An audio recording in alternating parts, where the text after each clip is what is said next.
sponsorship, it would not be possible each and every week. So thank you, Frank Naughty and Naughty's Seasoning. We'd also like to thank Tyler Reed. Tyler's our on-site producer, and he gets us out on the website, www.millerfootball.com.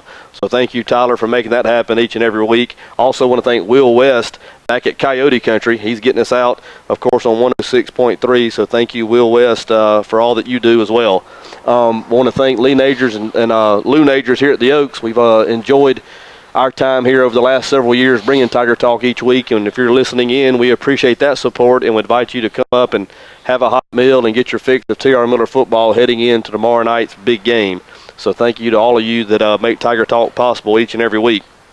Coach going to go ahead and jump into last week's game, and of course everybody that qualifies for the playoffs has obviously done enough during the season to warrant that position. There's all good teams in the playoffs.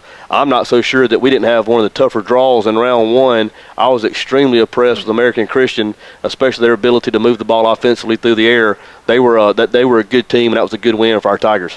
Well, they were. We knew that, just from watching the film and talking to some of the people that had played them, that they were a well-coached team. And we also knew that, that some of those folks up there had told us that, that they had lost some region games early, but by the end of the season, they felt like they were as good as any team in that region. And so, even though they were fourth in their region, they certainly didn't play like it, and particularly offensively. And we knew that they were good at some things, particularly just throwing the ball. Quarterback was really good and had some really good receivers, and really part of the issue that we had last week, we knew we would have to overcome, was just the fact that we had not seen passing teams.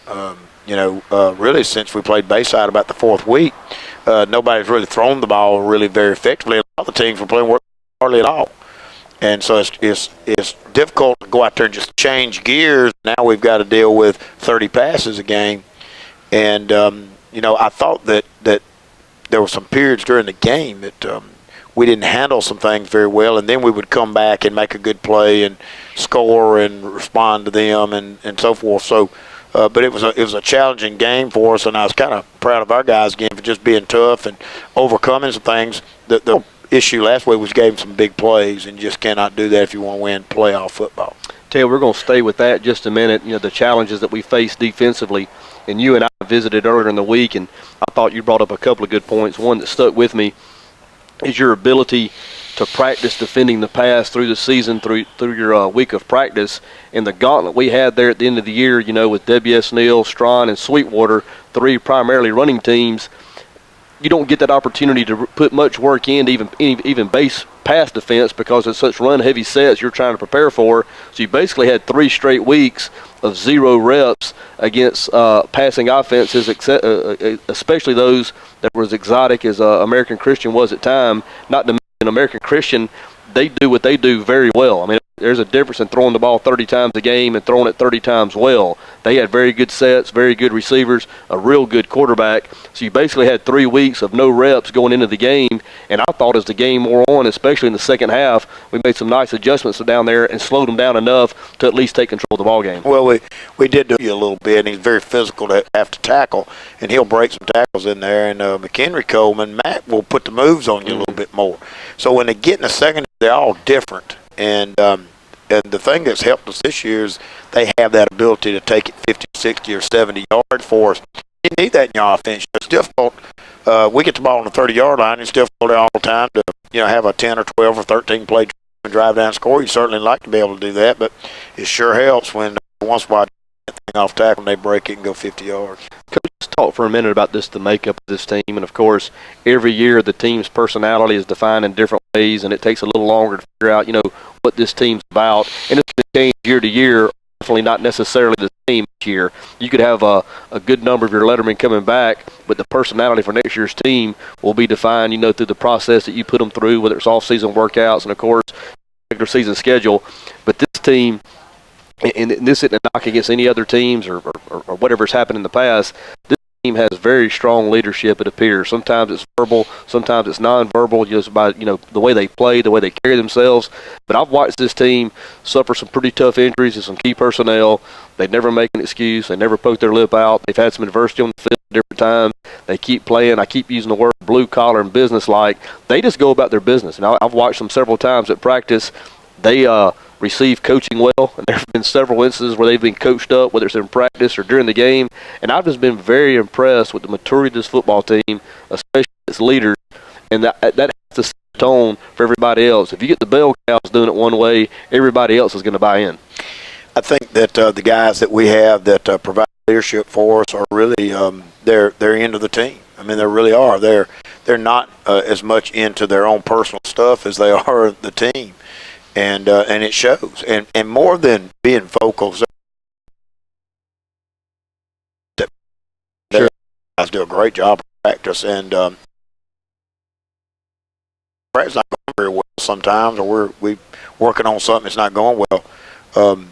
Certainly a coach will chime up a little bit, but a lot of times the players will chime up before I will. And so that has made a difference. The other thing about this team, a little bit different, is just to tell you, they like to play. I mean, they like to play. They like to compete, and they like to play. And they don't act like they're tired or anything. It's like, hey, what we got this week? Let's go attack this.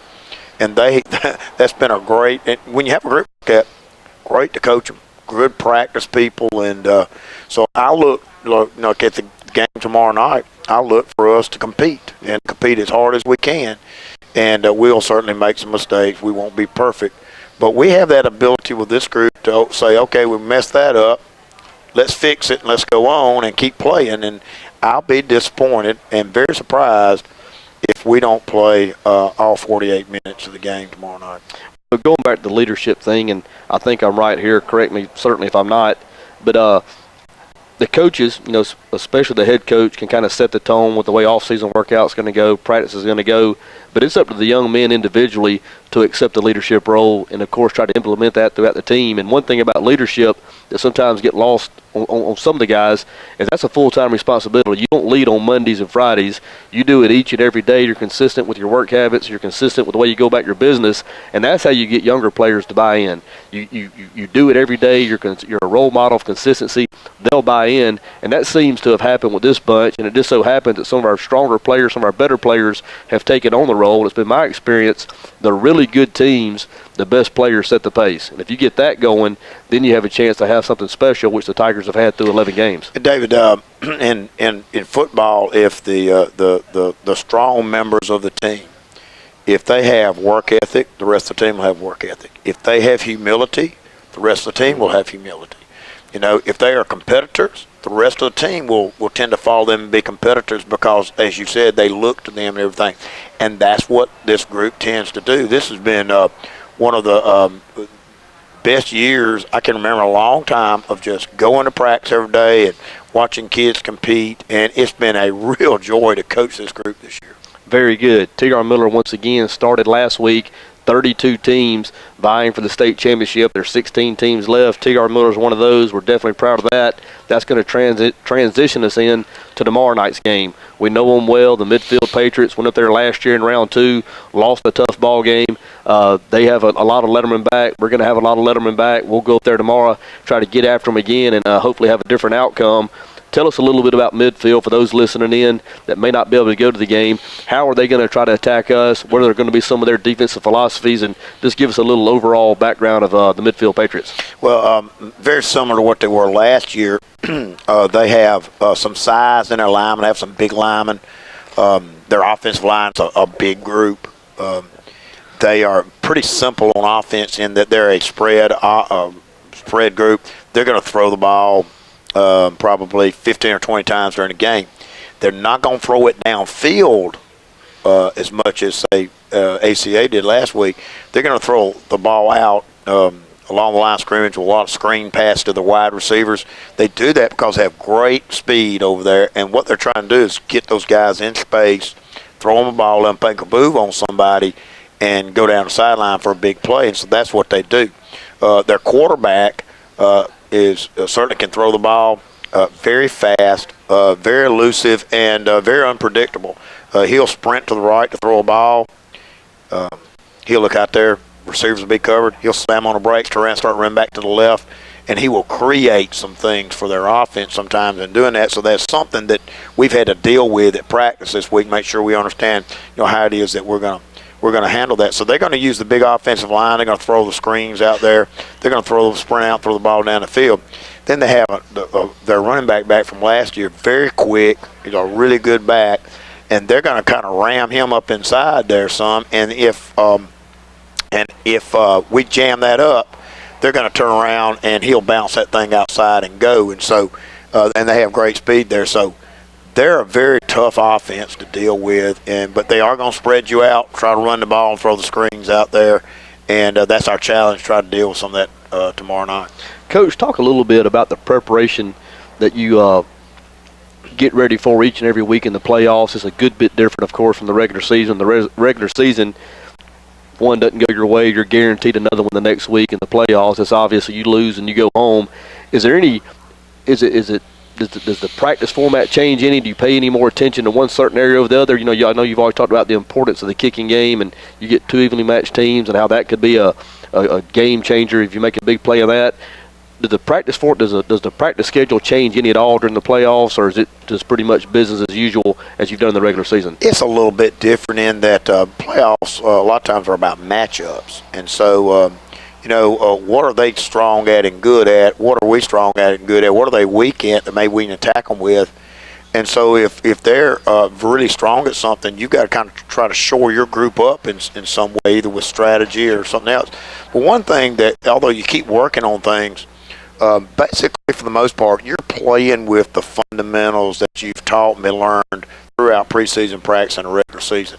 And in the playoffs, because it's gone long and that kind of thing, you don't have as much time to work the fundamentals and things because you need to win this week. And there's some times during regular season you may be playing an opponent that's not quite as good or something, and you may be able to go in there and work on some things that really don't have anything to do with the game Friday night, but are going to make you better later on. Well, in playoffs, you can't afford to do that. So it changes a little bit. Being around the locker room this week, and of course, revenge may not be the right word here, and you shouldn't really need any extra motivation when it's a playoff setting. 'Cause like we just said, you lose, you go home. The fact that they did knock us out last year, have you heard any chat around the locker room or noticed any more focus on the boys, or maybe a little more amped up, wanting to go up there and kind of right that wrong and maybe hand back the favor that was handed to us last year? Have you seen any of that around the locker room this week? I tell you what, what our attitude has been this week is not so much that as much as we felt like that we didn't live up to what we should have done last year, and we want to go do it and get it right. And it doesn't really matter that the opponent was midfield then and midfield now. It's really about us. Right. And we just felt like that's something that maybe we should have got done. We had a great group of seniors last year that played their hearts out, and we just didn't quite get it done up there. And I think that the attitude right now is, hey, let's go get this done. We've kind of put last year away, but we get a chance to, and hopefully we'll give a little better account of ourselves. Talk a little bit, Coach, if you will. This has already been a long season. Hopefully it goes a good bit longer. But, of course, through the course of a season and a physical season, the type teams we play, you're going to have bumps and bruises. The Tigers we've certainly had our share of injuries this year. We've had some people come back. We lost Fabian, of course, early in the year. He's not going to be available throughout the playoffs. Lost Chandler Brown last week. He's one of our three captains, voted on by the team a little earlier in the year. He was a big part of what we did offensively and defensively. What are some of the things you're going to do to compensate not having him available tomorrow? And I want to make one more comment before you answer that. It goes back to what you do the first 6-7 games of the season, building that depth. If that part of the process doesn't take place, then you're really in trouble, when these situations inevitably present themselves. But talk about how we're going to handle Chandler not being available. Well, when we realized Chandler would not be available, we have some decisions to make. And the good thing about it is that we do have enough linemen that we feel like, hey, we can take one of our linemen and put him out tight end to kind of bolster us in that position. And the only good thing about injuries, David, is that eventually people that are injured come back. Sure. And so we're getting Chris Jones back this week, and Chris could have actually played in the game last Friday night, and we kind of just held him to give him a little bit more time. But he's well and ready to go. And so Chris had played a little tight end for us in the past. So we moved him over there tight end. which really shouldered that up. And we were able to do that because we've got Kyle Davis to be able to help us at guard. Kyle helps us at center when we need that. Kyle played some center the other night. So Kyle's kind of stayed inside to help us there. He's obviously primarily a defensive player, but we do use him on offense some. And Chris is able to play tight end, play some defensive tackle for us, but he's able to play a good bit of tight end. And so we thought that was the best thing to do, and Chris has responded really well in practice. And so right now we feel good about how we're going to be able to handle that. And on the other end down there on defensively, Chandler's been important to us on defense. And we had already, when McHenry Coleman came back, we kind of put McHenry in that position a little bit to help us out. And so he'll be kind of shouldering a lot of that load tomorrow night. Well, Coach, also, one of the most thankless positions on the field is the long snapper. People very rarely know who the long snapper is unless they make a bad one. And for the most part, whether it's been on punts or extra points, the long snapping has been very, very consistent, very solid. Chandler's handled those responsibilities at this point. Who slides up and takes that over? Oh, yeah, I forgot about that. I guess we need to work somebody else, don't we? Or go for two. Or go for two and everything. But Trip Floyd will take care of the snapping and for us. And that's why we always working constantly 2 or 3 snappers and get them done, because I learned a long time ago that in football you can't have in a game, you can't have too many towels, and you can't have too many snappers. I figured that out, or I learned that when we were in Alexandria on the towel issue. There weren't enough towels in the state of Alabama that night to have available. But, yeah, that's can't have enough towels, can't have enough snappers. Very good. That's going to bring us to our first break, but make sure you stay with us. We're going to have a couple of special guests with us when we return. You were listening to Tiger Talk on 106.3 The Coyote.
And we are back at the Oaks Cafe with Tiger Talk. If you're in the listening area, we appreciate you tuning into the program. And if you're in the immediate area, we'd like to personally invite you to come up to the Oaks Cafe and enjoy a hot meal and catch the second half of today's show, getting ready for tomorrow night's big game in Midfield, Alabama in round 2 of the playoffs.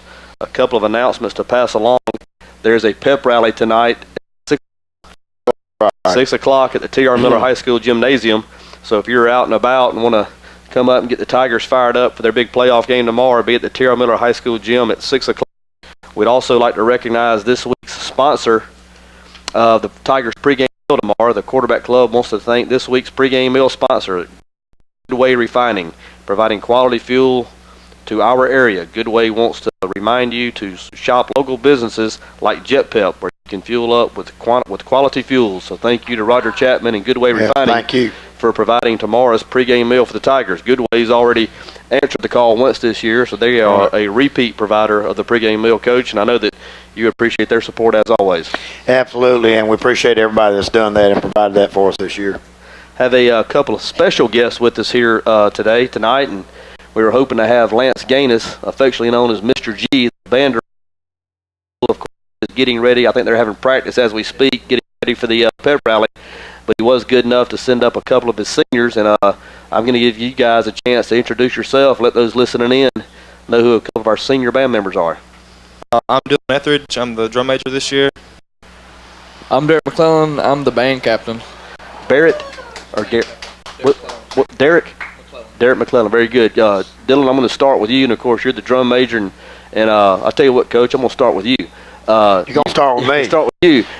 You've been down there on the sidelines for many years now, and one of the constants, other than Andrew Johnson down through the years, has been the T.R. Miller Band and their powerful sound they put out each and every Friday night. And they are a big boost as far as kind of setting the tone in the stadium, and have always been there to support the Tigers regardless of how the game may be going. And I'm sure they'll do it again tomorrow night. I'll be getting a hearing aid at the end of the season because I can't hear anymore because the band's so loud. I'm telling you, they can do it. They can do it. And here's the deal, all right? I don't know how that number can play that loud. I just don't think it's possible. I think they've got some speakers with some other music lit up or something up in there because, and when we get on those smaller stadiums where they're right behind me, I can't hear a thing, the whole game. But the one thing I can tell you is this band knows when to play and when to be quiet. And they know when the other team has the ball and they're driving and we need a little music. I tell you, and that's going to lead me into our first guest, Dylan Etheridge. You talking about the band kind of being spot on as far as when they play and what they play and how they play. Dylan, has a football background, had a couple of brothers that played up there with the good ball players, Nick and Tyler. And I think that Dylan does help set the tone. He kind of can see how the game's flowing and can probably see your facial expression from time to time. Like, valve it off or let's get this thing going. But the noise they do put out, and you talked about the smaller stadiums. Over in XL was the one that stood out to me. I had a problem over in XL. We were across the field in the press box, and you could hear you could feel the sonic boom. Coming in the press box. You were just backpedaling, trying to get away from it. They do put out a lot of noise, and it's fun to listen to them. And of course, their pregame is always exciting to watch them come in. I know the home fans enjoy that. And I want to thank the T.R. Miller Band as a whole, but you two guys as seniors for all that you do to make the T.R. Miller football experience what it is for our entire community. So thanks for what you do. And Dylan, I'm going to start with you. Talk about being a senior, being the drum major. You're kind of the pace setter. We've talked about leadership on the football team. You're going to be you're obviously one of the leaders, you and Derek both being a band captain. Talk about the experience and what it's been like to be in the band this year. It's definitely fun. It's different being one of the people that is up at the top now. People like you see ninth graders looking up to you all the time, asking you if they can help you, give you a hand. Mr. G is always looking around for a senior to help him do something. It's nice to know that you're up there at the top this year. How about the fact that you're performing in front of and playing in support of an 11-0 football team? That kind of makes it extra special also, doesn't it? It's great. I wouldn't have it any other way for my senior year. Supporting the team, watching them go undefeated, it's been great. I hope to see another good ball game tomorrow night, see another victory come out. Thanks, Dylan. Derek, going to bring you in real quick. And, of course, you're one of the seniors. You're one of the band captains. Let's talk about Mr. Gaines just a little bit and kind of the enthusiasm he's brought to the band. And he has a high energy level. I've watched him at practice also. He gets pretty animated at different times, very encouraging to all the band students. Talk about him and kind of the influence he's had on the band and what you think about him as a teacher and a leader. Yeah, Mr. G, he's a great teacher. He's really enthusiastic. It's always great when you have people up there that are help enthusiastic, like help them, like get everybody pumped up, all the seniors and leaders. I'll tell you something that may get lost, as far as when you ride by the stadium during the summer with the practice field being on Belleville, people see the practice time the football field puts in the the summer when it's hot and everybody else may be at the beach or the lake or fishing or whatnot. Talk about the schedule for band students during the summer. You guys have a couple of an in-house band camp. You put in the time also, just in a little different way. Yes, sir. It's about 2 months before school starts. We go 8 hours a day, morning and nights practices, and 5 days a week. Very good. Dylan, going to bring you back in. At what point in time did you think that you were going to aspire to be the drum major, and talk about that experience and some of your responsibilities? I mean, do you set the play schedule for the pep rallies? Does the band work that in conjunction with the cheerleaders? How does that set up? Well, that's basically I relay the message. I'll say this is what we're playing in the pep rally, get it ready, and then we'll get, usually before the pep rally, we'll get in there about 15, 20 minutes early, and we'll jam out to whatever we're not going to play in the pep rally, and everybody get a good experience coming in for the pep rally. Well, I'll tell you, I've made it to the I've been to a pep rally or two this year, and the time to be there is actually before the pep rally starts. The pep rallies are great, but when y'all start jamming over there, 10 minutes out, I mean, it gets going there pretty good. I mean, it's almost like a rock concert in there, and you guys do an excellent job of preparing your music and, of course, performing at the pep rallies in addition to the game.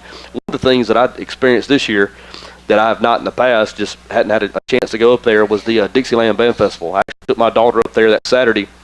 I was able to watch some of the bands perform. She sometimes she wants to play football, sometimes she wants to cheer, and sometimes she wants to be a majorette. So kind of in that process of figuring she may want to go one day. But I love the Dixieland Band Festival. I think that is fundraiser for you guys. It is. We're right now we're planning a trip, and like in the spring we're going to go, I think, to Orlando, and we're raising money for that right now. Dixieland will go towards that. I enjoyed watching all the bands perform, but one of the special treats up there was the bunch from Mobile University or Mobile College, the Ram Corps. If people in the area hadn't seen them perform, they are missing something special. I mean, I was overwhelmed by the quality of those musicians and what they were able to put together. Talk about that experience, getting to watch them. Is that anything that the folks in the Tara Miller Band ever aspire to be a part of? It is, but like Ram Corps, they're a performing arts group, so if you go down there, you're in the band and you perform. They go to churches on Sunday mornings and they perform there. They go around to competitions like they came to ours and they do that. And then in July, our band took a group of kids to Ocean Springs, Mississippi, and we watched an actual drum corps show. It was professional bands. There were 15 there, I think. And that inspired a lot of people. That's part of the reason why we had such a jump start this year. Whenever a band came around, everybody that went to that was like, we want to be like that this year. So it's one of the things that's inspired us. Well, y'all have definitely been awesome each and every week. And Derek, I want to bring you back in just real quick. Of course, to the Dixieland Band Festival, you guys are the host band. Y'all just perform, if I'm correct, as an exhibition band only. You can't be graded or win awards or things of that nature. What are some of the contests that y'all have gone to as a competing band? Oh, we went to Rehoboth, Alabama for their festival down there, and Foley, Alabama, where Mr. Major is currently band director up there. Y'all have already performed at those two contests? Yes, sir. How'd we do there? Straight Superiors. Yes, sir. Both of them. Straight Superiors? Yes, sir, and the most entertaining. Except for the drum major. Yeah, I can believe that. I hit it. He slacked just a little bit. Well, one thing that Dylan did last week, Dylan actually had a couple of guest conductors up there with him. I saw Tyler go up and take a set or maybe a song. Oh, goodness. And then I'm going to have to get him because he's sitting here in front of me. I love him. I came to find out it was Ryan Gray. He was in a spandex suit. You couldn't see the face. It was solid red, had a red wig on. And Mary B and I were in the press box, and we were off the air, and Ryan walked up, and I said, "Who is that?" And she said, "I think that's Ryan Gray." And I said, "There's no way that an 18-year-old can have a body that looks that bad in a spandex suit." I said, "That's not the physique of an 18-year-old. It's got to be, 22, 23, somebody." Goodness. So, Rhino, you're my buddy, but you got to get some push-ups or something going if we're going to get a spandex suit. Ryan's another one of those, been a big supporter of the Tigers each and every season, each and every game. I've seen him, trying to work the crowd and, of course, the pep rallies, and it just seems like there's been a good more spirit in the school and the football games this year, not years past. But I've always believed that the band is kind of the pace setter as far as establishing that school spirit along with the cheerleaders. And both of you guys have done a great job as far as kind of setting the pace for the others, and appreciate what you do for the TR Middle football experience. That's going to bring us to another short break, and we want to thank once again Dylan and Derek being here with us, and I look forward to listening to you guys again tomorrow night. Stay with us. We have more TR Miller football on the way. You're listening to Tiger Talk on 106.3.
Back at the Oaks with Tiger Talk. A couple of more announcements to pass along. Once again, there's a pep rally at the T.R. Miller High School Gymnasium at 6 o'clock. Pep rally tonight. Tigers will be leaving early tomorrow. So if you're in the area and have your younger ones especially, go up and get the Tigers fired up as they get ready to take the field in round 2 against the Midfield Patriots. Also want to announce that, Coach, and you help me if I'm wrong, our cross-country track teams went to the state tournament last weekend.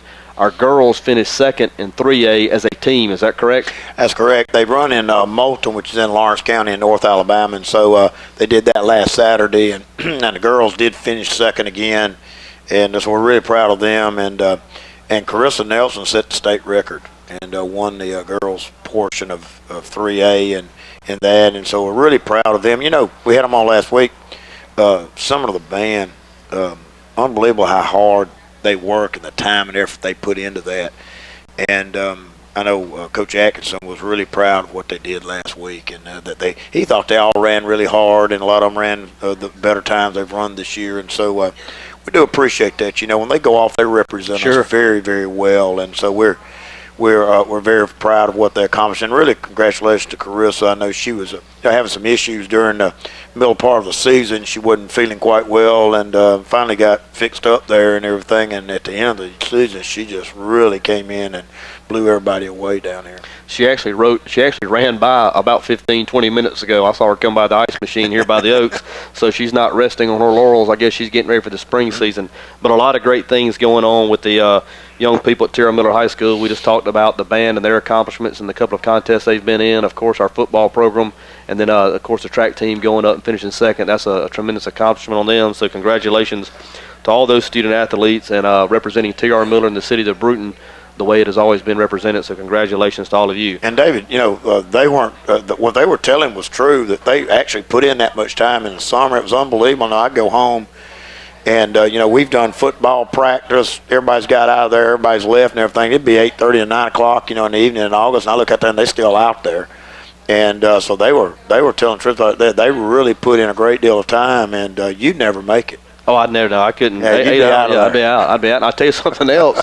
Maybe the most physical band we've had in recent years had a broken arm at a band practice earlier in the season. One of our percussionists, they had a little pickup football game before practice, got a broken arm out there. So a physical band, in addition to being, hit a lick, in addition to being quality musicians. But congratulations to all of you that have gone on and represented yourselves in T.R. Miller the way that you have.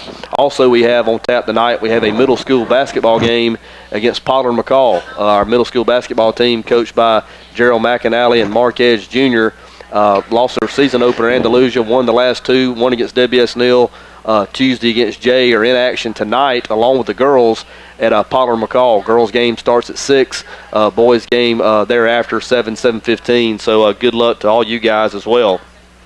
Coach, we're here in the last part of the show, and we're going to cut it short, a little short, so you can make it at the pep rally as well. But wanted to talk about a couple of things that go on during the course of the game, and we spent the last couple of weeks talking about, you know, some of the strategies and some of the thought processes and some of the communication that goes on down the sideline.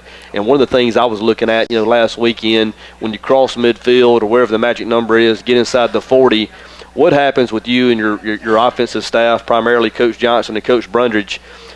At what point, or is there a point when you say, okay, guys, we're in 4-down territory, call your, you know, kind of set your plays up accordingly? Well, there comes a point in time when, you know, if once we cross midfield, if we got stopped and it was 4th down and we're on the, I don't know, so a lot of times say we're on the 40 or 45-yard line, we will do what we call dead punt, which means we're going to try to punt the ball and back them up inside the 10-yard line. We really believe that if we back them up inside the 10-yard line, we'll get them stopped. We'll get the ball back. We will score some points out of it. So, and we've been pretty good at that. Kyle's made some good punts. We've done a good job of covering that. And so that's one of the things we'll do. There comes a point in time when you get down there around the, I'm going to say the 35-yard line or so, where, you know, if you punted, you know, there's a good chance going in the end zone, they're going to get in on 20. So you're only talking about sometimes 12 or 15 yards difference there if you do kick it in the end zone. So if it's really in those situations, if we're just a few yards to go for a 1st down, I will tell our offensive coaches a lot of times, which is Coach Juan Johnson, Coach Eddie Brundage, run that, hey, you got 4 downs here.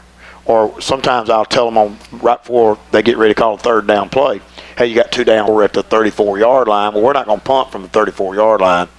So now on 3rd down, we might have a 10-yard loss or a penalty that puts us in a different situation where we'd make a different decision.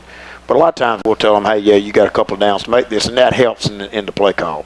Tell me this, and I think I'm right in this, and I don't remember a year in the past where this has happened. And, of course, a lot of it's been dictated by the success our offense has had down, especially this year. I don't think we've attempted a field goal this year, have we? Not that I remember. Is this the first year? And do you remember? Do you have a recollection of ever going a year and not even having to attempt a field goal? We probably have at some point in time. I tell you, I remember people got on to me a little bit in 2001. We had Patrick Burns as a senior. Patrick kicked a 55-yard field goal that year, so Patrick obviously could kick. Right. And but we only attempted just very few field goals that year, but our offense was pretty efficient. We would score. Yeah. And so we didn't have to get stopped and kick field goals a lot. And sometimes that's the situation. But, we knew going in that place kicking was not one of our strengths. Now, we've done pretty well at it, but it's not one of our strengths. And so a lot of times, rather than go ahead and kick in the field goal, we just feel like we're better off to go for it if it's only 2 or 3 or 4 yards. Something. And usually we have plays set up that we've practiced that we're ready to use in those situations.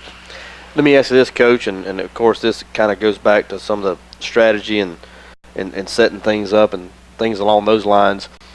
In the playoffs, are there things that you can do as a coaching staff that you and your coaches can do to make sure, how can I say this, you don't want to play it too close to the vest. You definitely don't want to take too much of a risk early in the game and put yourself behind the 8 ball right out of the gate. Are there things you have in terms of a checklist, or do y'all have a coaches meeting and say, okay, if this situation presents itself, this is what we're going to do. Let's make sure we don't get caught up in the moment and outthink this. Does any of that type stuff take place in terms of game planning? Well, when you game plan, you do your plan on how you want to attack them, and you have certain philosophies or things that you want to do to them. We want to attack this, we want to do this.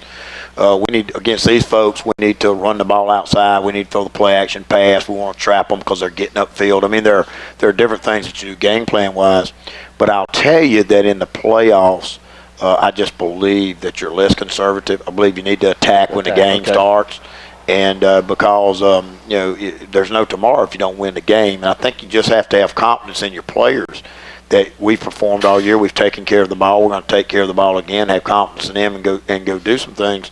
But I think you need to attack defenses. And if that means we need to throw more, if we need to run the ball outside more, whatever it is we feel like we need to do, we're going to do it when the game starts. Talk about also, and obviously we're making a pretty good road trip tomorrow, going up north of Birmingham, back once again to midfield. What are some of the things that you do differently on this road trip that you might do if it's like, say the XL, 40 minutes away, the guys are going to be on the bus, for a good period of time? Do you break up the trip? Are you going to eat in the road? Do you get up to midfield and eat there? How do you break up the trip and make sure the guys' legs are where they need to be when you go out for pregame and start getting ready? Mine centers around 2 things, okay? First of all, you center around pregame meal, when you're going to eat. And but that'll usually break up your trip if you're having to travel 2 or 3 hours, because we generally need to eat around 3 or 3:15. That's generally what we try to do. The second philosophy I have about that is I don't believe in getting somewhere too early. Okay. And where you got a lot of downtime to kill and everything, it doesn't take us long to get ready and go. If we can get there and we can go out and warm up in about 45 minutes, and so I'm not real big on getting there real early and hanging around a long time and all that kind of thing. I like to just kind of go in there, get dressed, take a look at the field, go in there and get dressed, get ready to go. And we usually got about an hour or something, but we could do it in 45 minutes easy. And that was going to lead me to my next question. What is our routine typically on a road game? You're going to leave tomorrow around lunches or so, get up the road. You said you want to eat at 3:15, 3:30. Where does that have you eating? Then what time do you anticipate pulling into midfield, doing your walkover and things like that? Well, part of the problem to get into is as you travel long distances, like especially on the interstate, you never know if you're going to get caught up traffic somewhere. And that's one of the issues. So you try to build in a little bit of time if you can, but we're gonna head out tomorrow and eat pregame meal around 3 o'clock up around Clanton. Okay. And again, pregame meal. I know if I go to eat at Oaks, David's Catfish, wherever I'm eating in Bruton, I'm gonna walk in, sit down, and eat.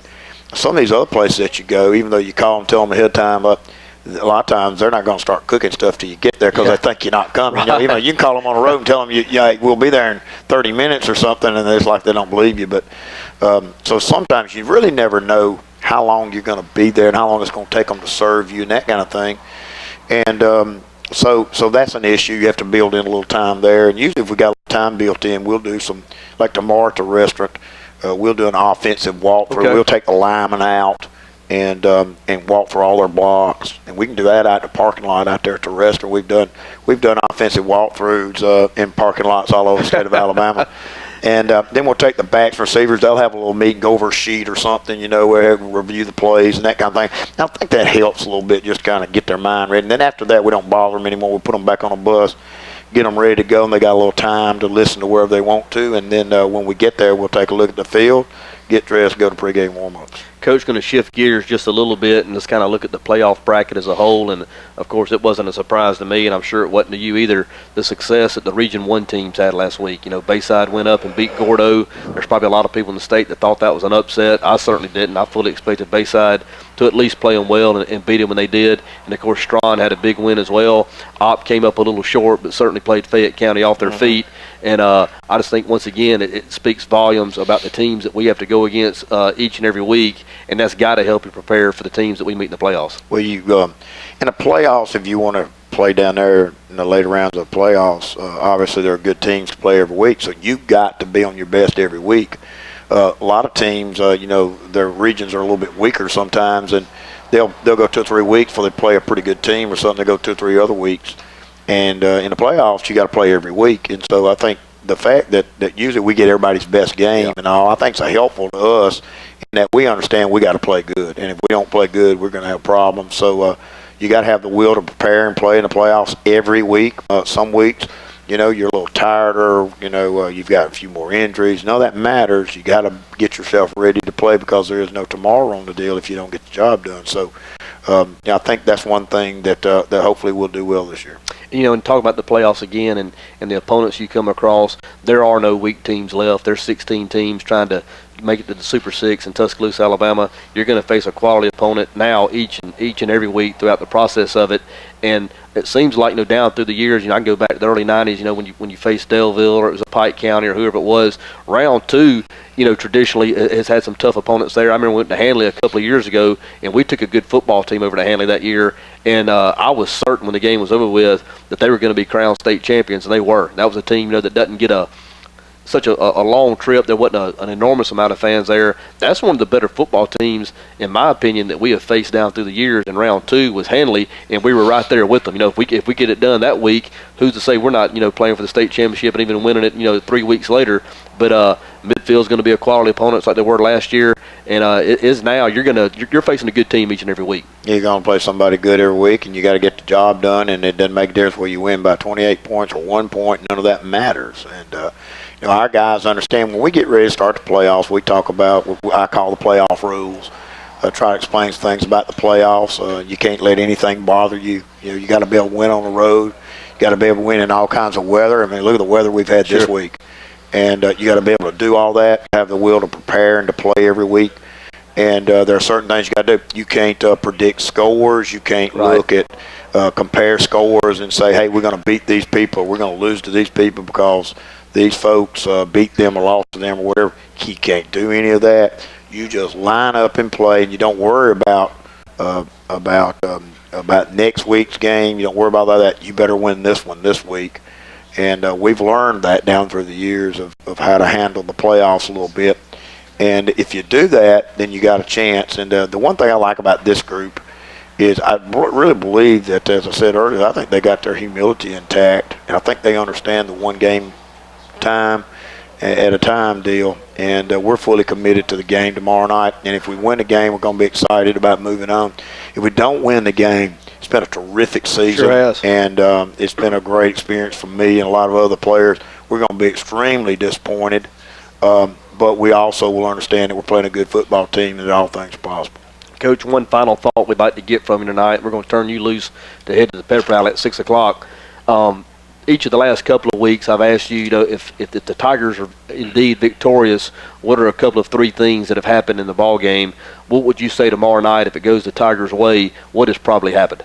Well, I would say that if it goes our way, that first of all, that we did a good job of handling their quarterback, who is a guy who can make a lot of plays, real fast, scrambles. I think we did a good job probably of handling that. I would say the second thing was that we were able to block some of their defensive linemen.